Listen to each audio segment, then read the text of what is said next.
yes, absolutely. I was in meeting with Dr. Carter day before yesterday. We are looking at our institute, Krishna. We have an SPLAB Academy. So we promote international education for fellows from South America, Africa, and Central Asia. So Central Asia, yeah. we can collaborate as well. Yeah, this activity is very important, and I want to join, and I want to cooperate. Thank you. Yes, I will be most happy to. Okay, Ike, here we go. 10, 9, 8, 7, 6, 5, 4, 3, 2, 1. Good morning from Miami Beach. This is home of Neurosurgical TV. We have the pleasure of having Ike Sherian for part 3 of a series. Today he's going to do a different webcast. He's going on spirituality, fitness, success for the neurosurgeon. It's a little change of pace here, and we welcome Ike. Okay, Ike, it's all yours. Hey, John, great to be doing this on Neurosurgical TV again. I mean, I remember how we started off about 7 years back with webcast. Today, I think you are the most widely watched channel all over the world for neurosurgery, and you got programs from every part of the world, maybe except Timbuktu.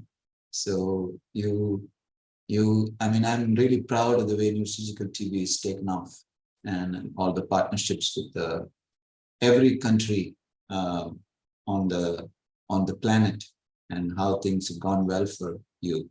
So without much ado, so I would like to start on the final talk on this series. The first two talks were neurosurgical, and this talk is very much less neurosurgical. So I have my friends Shubho, Tanai, and all these guys who are not neurosurgeons, in fact. So it's good to see them here. So I will go ahead and share my screen right now.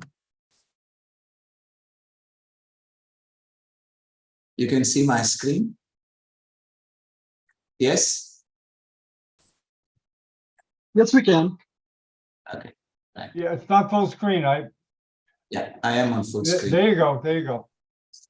Yeah, that's a picture that one of my Mexican fellows' wife had drawn it for us. So today I wanted to talk about something that most neurosurgeons aspire to be, and very few find all the four. So in my quest for all this, I am thinking I've been fairly successful. I've not gone along the beaten path. So I've been different, and that's probably why I'd like to share it for the young neurosurgeons. So what's the usual attributes that people follow? You know, if you ask anybody who's young, they would say, what do you want? They say success in their own field. So what is success? So, you know, it's skill development, academics in their own field, and then that skill development and academics brings money, fame, and approval from people. So that's the success. That's a full package that they're following. So they follow, they first start with skill development, say for some internship or some experience or something. Then they study about whatever is their subject.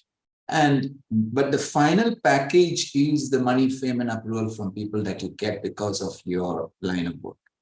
This is true in neurosurgery as well. So in neurosurgeons, most of the neurosurgeons would like to, the young neurosurgeons would like to go to somebody and develop their skills and then start some academics. And after that, they go back to their own place. And of course, they will deal with the money, fame, and approval from people.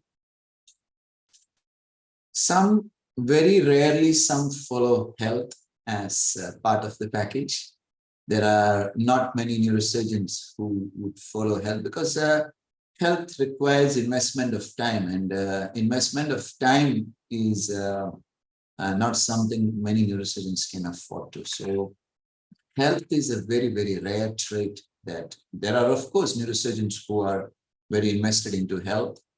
I know friends like Yuha, Michael, Luis Borba, and Vlad plays tennis. So a lot of guys who are invested into health, Ramesh, and many of my friends are invested into health. And the last thing is happiness.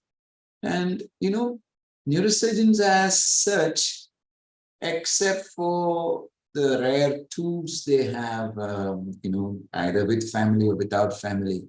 So they're not really invested into happiness. I don't know about other branches, but happiness is something that you look upon as something absurd. They say, I mean, my work is happiness. What I do when I do OPD, it's happiness. When I do surgery, it's happiness. Let me tell you very clearly, that's not happiness. Okay. So definitely I feel, I'm in a different world, shut out from everything. When I'm in the theater, I like it. But it's not happiness. If you are mistaking that for happiness, that's something wrong. So what would be the attributes that I would recommend? So I've been in neurosurgery for now about 23 years. And the attributes that I would recommend is one, this is outside neurosurgery, love without conditions. So I was talking to one of my friends yesterday about this. And these days, most of things like love, family, and other traits have become a trade. It's become a trade-off. You give me this, I'll give you that. Okay. You do it this way, you give me this much time and I give you this much. So love without conditions. So whether it's with your family, whether it's anybody else, whether you've been in love many times and you've been duped, no problem. Love without conditions. Learn to be naive and stupid. Now, people might be thinking, what is this guy talking about? But believe me, how much ever cunning and smart and amazing you are with respect to your trade, you're not naive and stupid, you cannot be happy. Who is really happy? Children are happy. They are naive and stupid. Okay. When it comes to our business, which means they're not cunning. Children are not cunning. They're very happy. Then the next is learn to be kind, learn to be forgiving, and learn to be giving. And this is another trait that a lot of people forget. We neurosurgeons, we take 10 years to understand some core concept in skull base. And we think, okay, we took 10 years. The other guy should at least take 8 years to do this because, it's cannot be freely given because there would be no value for it. It's completely wrong. Okay? If you do that, then you're halting progress. And its progress is neurosurgery's progress and it includes you. So your progress is also being halted. So learn to be kind and forgiving. There are many people, in my career, I have seen so many people who has not been very nice, who's been greedy, who's been trying to, power merchants and trying to, I've been strong and stubborn as much as I can, but of course, I've forgiven them. There's not one person whom I remember with a lot of anger or something that I must hurt somebody. Never. So I always try to be kind, forgiving, and giving. Okay. And next is learn to keep trying despite failures. So whether it is in work, whether it is in relationships, whether it is with anything else, you must learn to keep trying despite failures. I mean, one thing that happens with as you get more senior is you would have seen a lot of complications, and the next time that you want to do something with relation to that, you kind of be pussyfooting around that region because you wouldn't want to, go into a place where you have had failure before, because that karma, that feeling of doom, it's hanging around. So I remember when I was starting to do PCP drilling, okay, it was one of the most difficult parts of skull-base surgery, one of the most difficult maneuvers of skull-base surgery. I wouldn't say I've not had failures. I've had failures, but today, if there's a PCP drilling to be done, I'm not going to be holding back and saying that, oh, I've seen all this and therefore I wouldn't be doing this. And another thing is learn to be stubborn. Stubborn is don't listen to people, okay?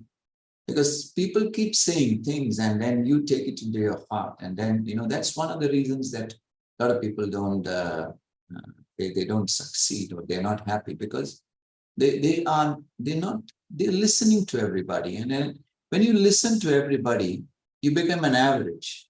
Okay? You never rise above everybody. It's difficult to rise above everybody if you listen to everybody. So learn to be stubborn. I'm not saying don't listen to anybody. You should listen, but then you should think this is the target that I have set.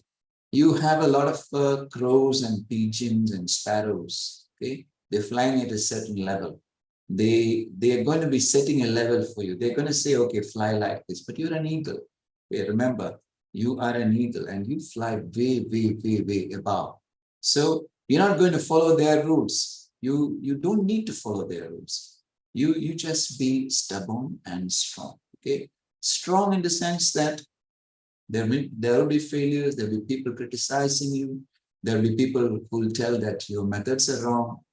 And when you fail, believe me, when you fail, it hurts you. When you're not failing, when you're succeeding all the time, it's okay. People are trying to be criticizing you.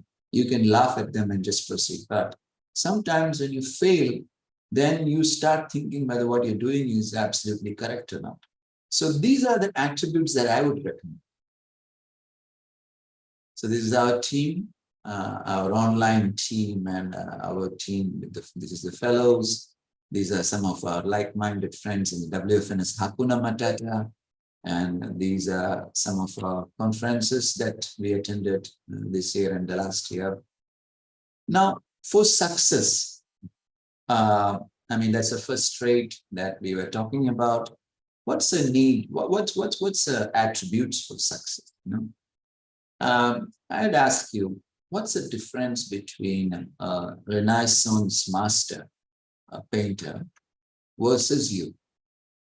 It's the details. I mean, he draws the face, you draw the face, or a child draws the face.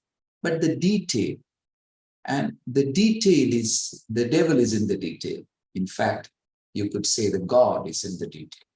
So you have to go into each and every detail. In neurosurgery, so we started by increasing the magnification.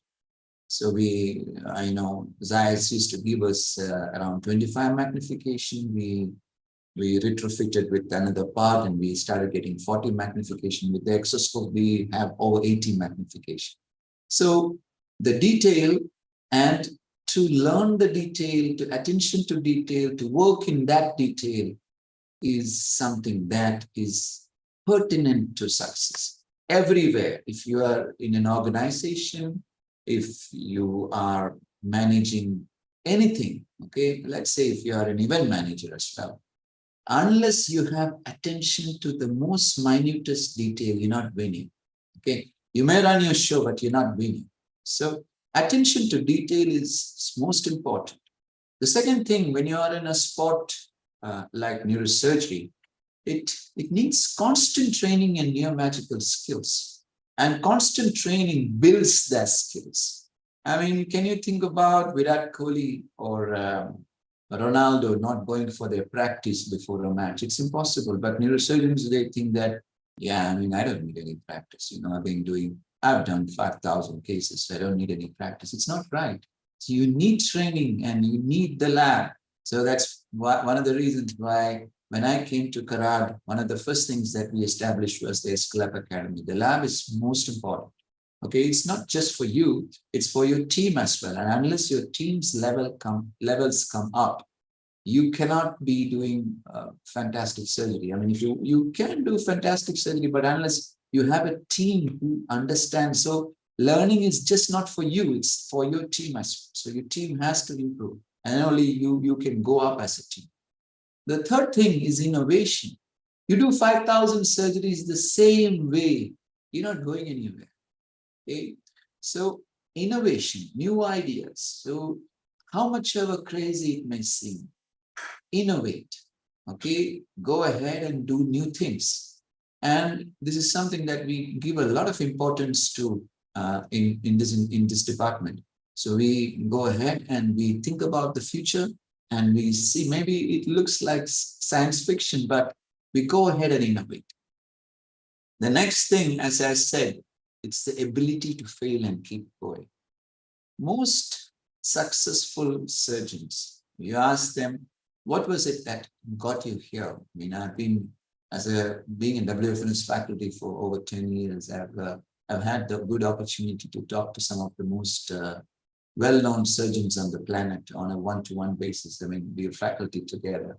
So you ask them, I mean, in their moments where we are sitting in a friendly chat, they'll tell you this: ability to fail and then keep going. It would kill you, but then you pick your pieces up and then start moving again, instead of thinking that I'm finished. You may be finished. I mean, there's not anybody on the planet Earth who's strong enough to take complications and not bat an eyelid. It's not possible. You fail, you are finished, you are down, but then you get up and get going. Okay, that's the thing. I mean, that's your decision. So to get up and get going, that is something that will lead you to success. Another thing is the ability to maintain focus. It's sometimes very difficult because there's a lot of things distracting you. There may be administrative problems, there may be personal interrelationships, there may be a lot of things which may distract you, but you must always know what's your focus. And you should be laser locked onto that. And that is called maintaining focus. I mean, for example, if you're playing a game of chess, it just takes one move. And let's say 1,600 level or something, it takes just one bad move and you're finished. Okay. So it's the same thing with neurosurgery. It's the ability to maintain focus. Another thing you must be good at is the ability to inspire and elevate others around you. One of the things that I see is that people don't inspire, and they, instead of elevating, they pull down people around them. This is relativity. They think they are good because others are down. It's completely wrong, because your gross level is very down. Your gross level is down. So you must elevate others. It is very important. If you consider that your enemies and the people who criticize you, their level is, it's something that you're envious of, and you should talk something about them, or you should pray that they don't get to that level. It's sad, actually. Unless you inspire and elevate others around you, your levels won't go up. Okay? And the next thing is ability to let go and go to the next level. Now, I know it's extremely difficult to hand over a surgery which you're doing regularly to another guy. Now, I've been doing this and I know how difficult it is. And you go and see this in the theater and you think, oh my God, this guy is messing it up completely. And so, there'll be time that you really would want to take over. And believe me, if you take over, they're not going to the next level. And if they're not going to the next level, you're not going to the next. So you must be there. You must be talking to them. You must make sure mistakes don't happen, because it's a life at the end. It's complications, life, and things which are very important to a particular person. So you cannot abandon them in theater, but of course you have to let go and you have to take the team to the next level. And only then you can have a team who's who you can trust, who is skillful, who's learned all the things that you created. Okay, so this is very important. And whether it's business, whether it is anything, unless you are able to let go of a particular portion and you go to the next level, you'll always be managing strings at the lowermost level. These are some of our photographs from the last few months. So we got the Escalab Academy, that's Malaysia. Then there is the Exoscope Lab. Then there is a Neurosurgery ACNS collaboration where we are trying to get junior surgeons trained junior surgeons trained from all over the world.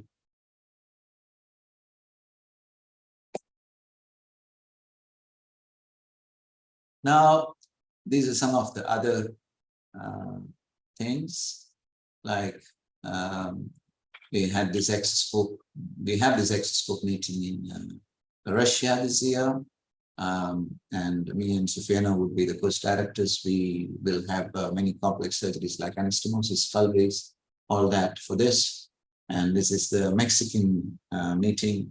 So we had this in with Dr. Manuel and the two Manuels. And, you know, we do one course in South America every year. So this is the Bangladesh, Malaysia.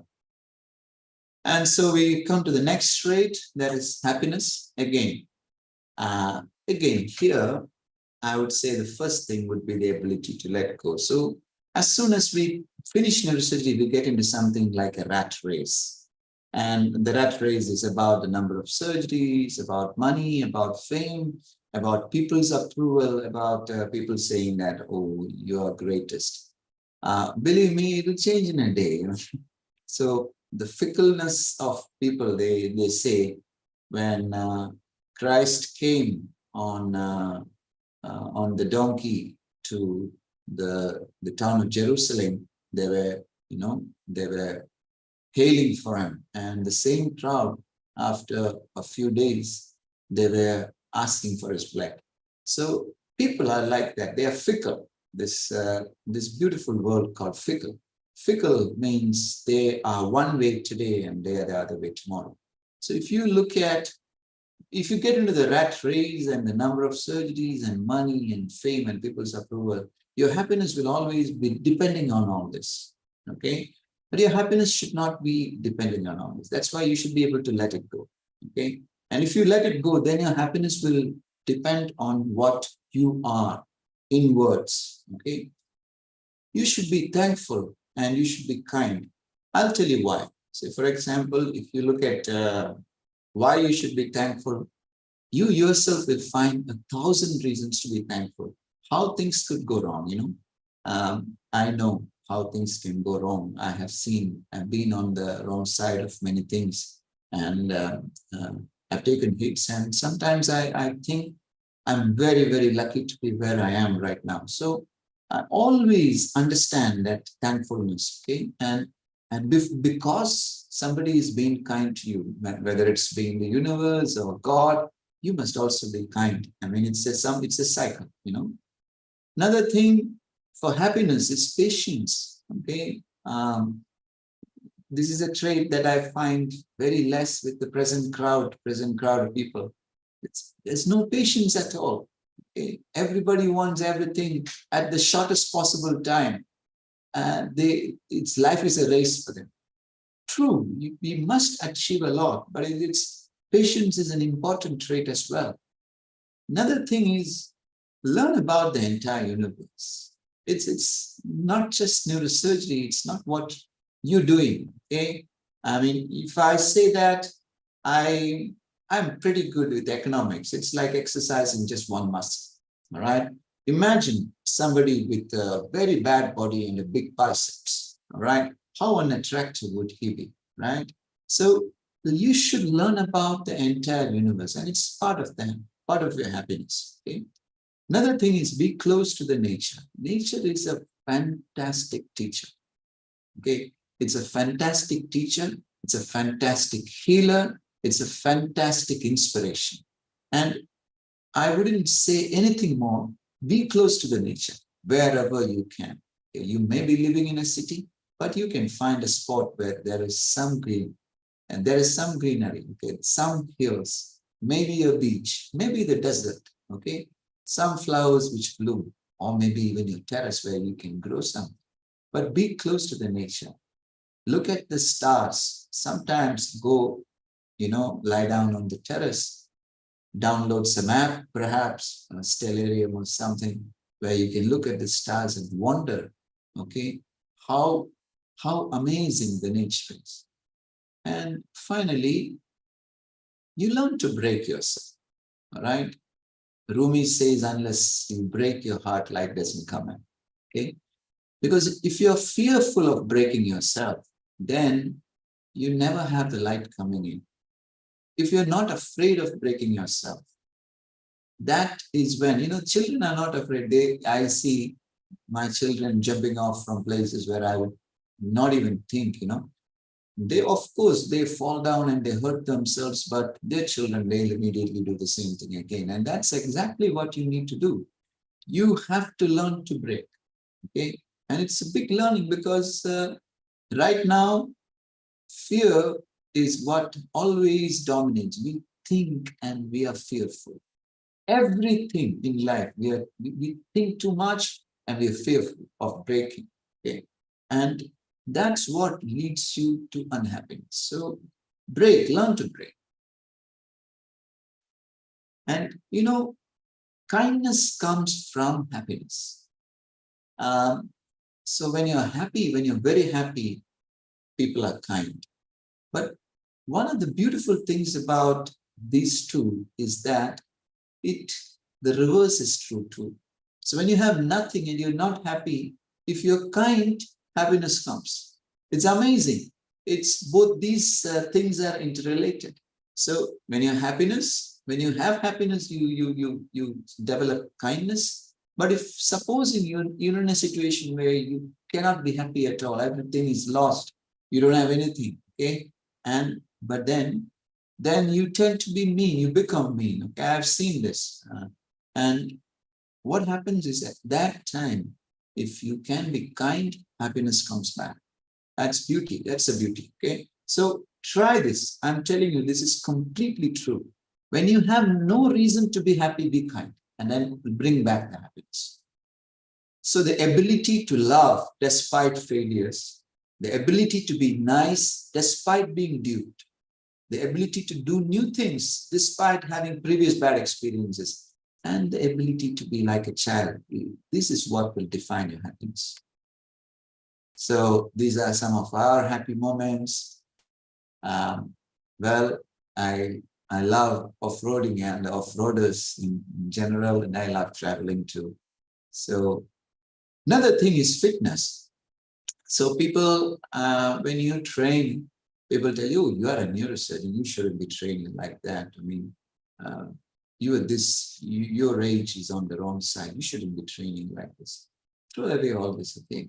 Just don't listen to them, laugh at them, okay? Get out of your comfort zones, all right? So your comfort zone is, if your comfort zone is 50 push-ups, do 100. You may think you're going to have a heart attack, but I mean, if there are a few instances of people dying of exercises, they'll all put it up on the WhatsApp group and say, don't exercise too much. This is what happens if you exercise too much. But if you're not living. You're dead before you're dead, okay? That's the worst thing. When you are alive, instead of being alive, you're dead. So throw away all these beliefs. Get out of your comfort zone.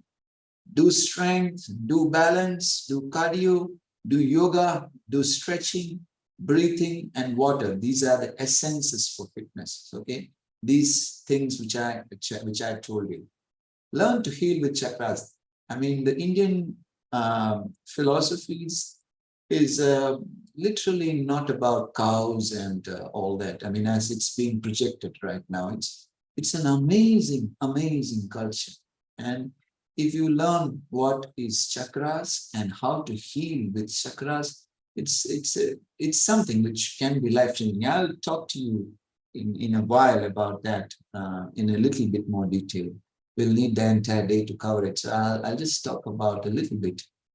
Another thing that would help you is ice water and steam. We have this banya in Russia, so it really helps. Then your diet, most of us overeat, okay? So your diet, fasting, and then something that we don't focus on is the core strength. So core strength is very important. So sports like boxing, kickboxing, and yoga, these are very important. These are some of the things that we're training for: the one-handed peacock, the two-handed stand, handstand, all that. Now, let's look at the levels of the body. Okay. First is the Annamaya Kosha, that is the body which is defined by your food, the physical shape. Okay. And next, you have the life force. So chi, they call it chi. You can feel it. I mean, like a little bit of magnetism around your hands. I mean, it's very easy to feel. It's a life. People call it chi. In India, we call it prana. So it's called the Pranamaya Kosha. This is the second level. Then you have the Manomaya Kosha, that is your mind. And your mind can reach anywhere. You know, it can be speed of light. It can reach into any other universes. So the mind is not living in this 3D world. The mind is not in this 3-dimensional world. The mind is many multi-dimensional. So it can travel through all dimensions. And then is the Vijnanamaya Kosha, wisdom, or the Jnana. The Jnana is there in this world everywhere. It's like, you know, you take your phone and you want to access Wikipedia to learn about something. You can easily access the Wikipedia, right? So like that, there's information on the World Wide Web, just not on internet, but it's everywhere, and your brain can access it. But you have to learn to access it. Without present way of schooling, we are not able to access this. So Vijnanamaya Kosha is information. And with this information, you can finally access the bliss, that is Anandamaya Kosha, which is complete bliss. And that's the aim of our, aim of our life. So I'm going to tell you about the Muladhara, the chakras, the 7 chakras. Muladhara is the base chakra, where prana fills in. It will give you some lust and creativity. So Adhisthana is the chakra where it gives you, it is a satisfaction.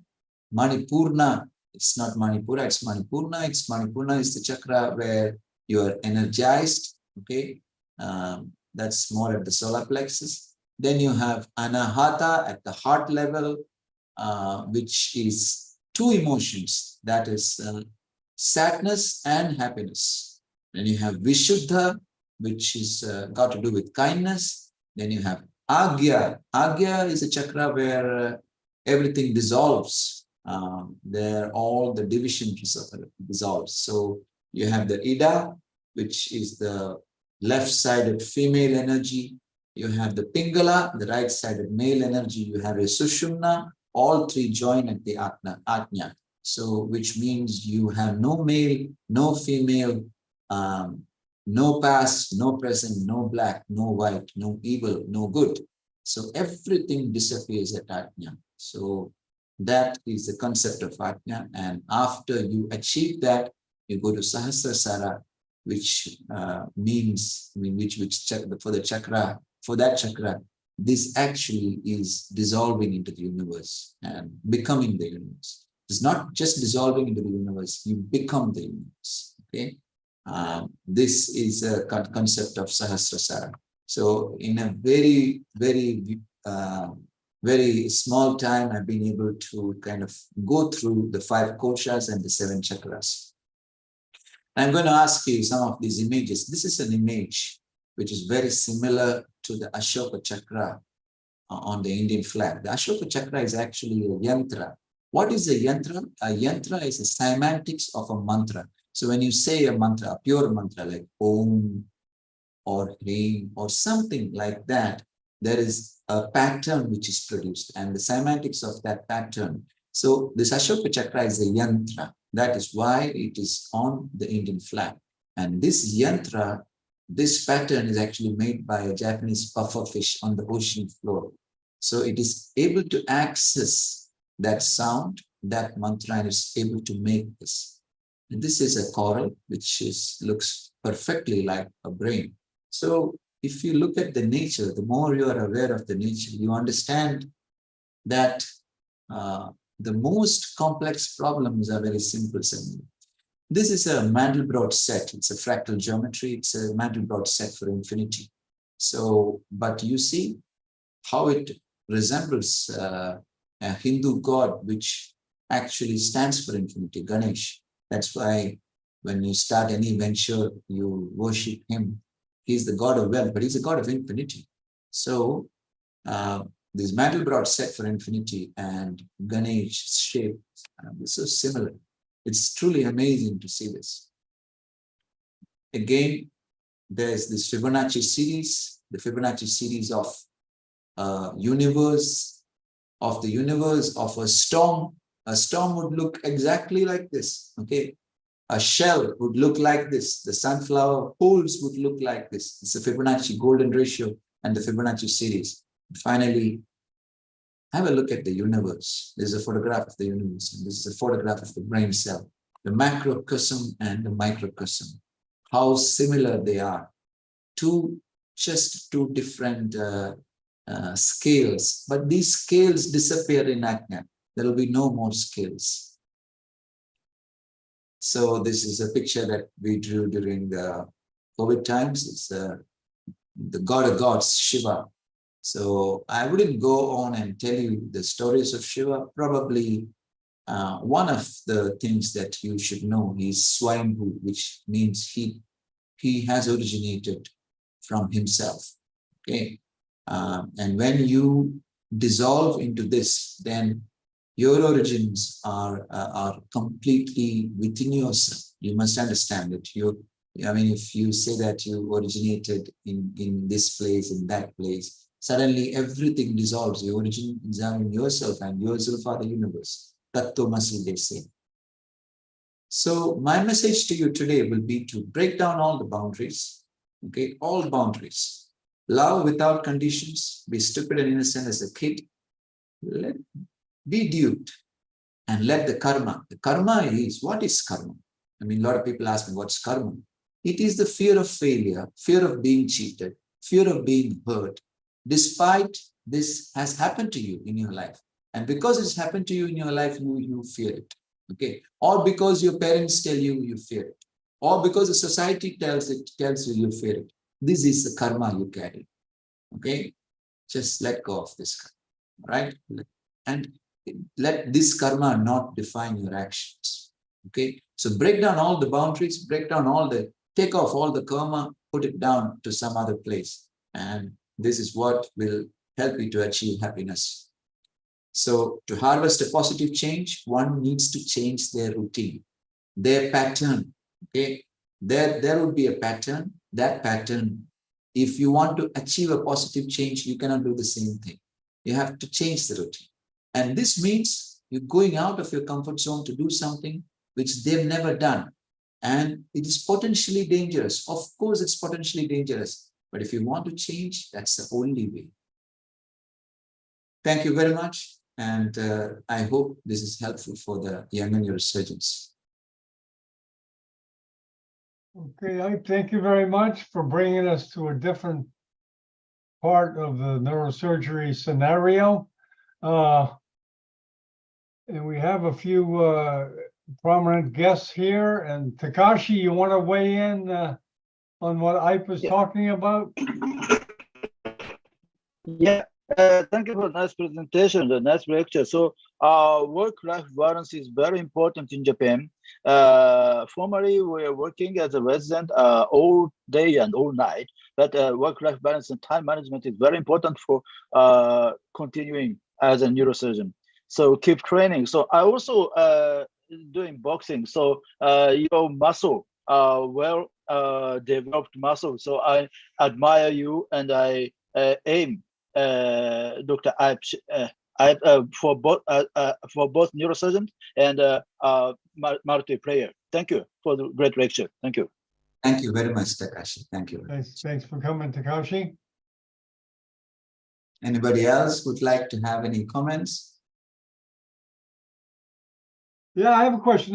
When do you exercise? Do you have a certain time? And I know it's tough as hell. Your schedule is so tight. But can you just tell us of your basic Yeah. workout routine, if you have a routine? So I get up by 4 and I exercise till 6. So that's the time that I exercise.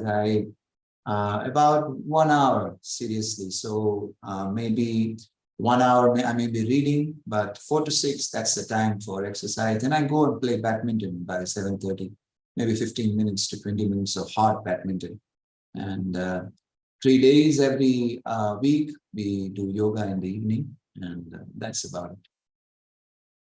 Yeah, Most- go ahead. Sorry, my routine mostly in this early morning is mostly kickboxing. I don't do much weights, mostly kickboxing and core exercises. Well, I do about an hour. I find that an hour a day is great for me. But I don't have surgery. I don't have emergency surgery. Does that disrupt your exercise routine a lot, the emergency surgery?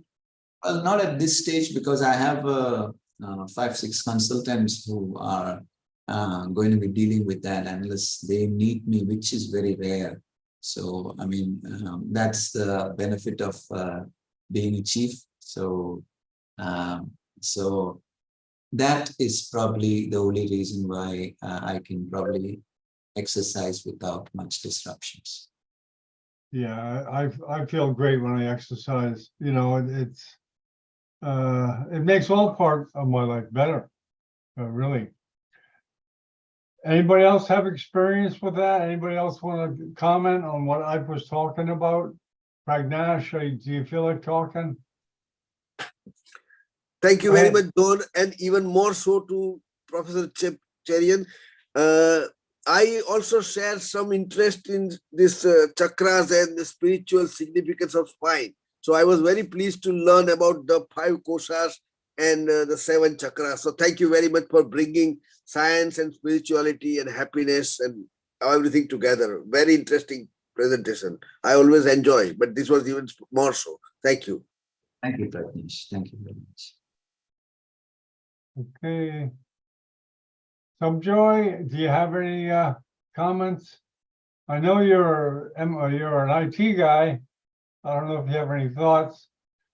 Yes, I'm really amazed at how holistic IT's thinking is, how this presentation could be for any discipline, really.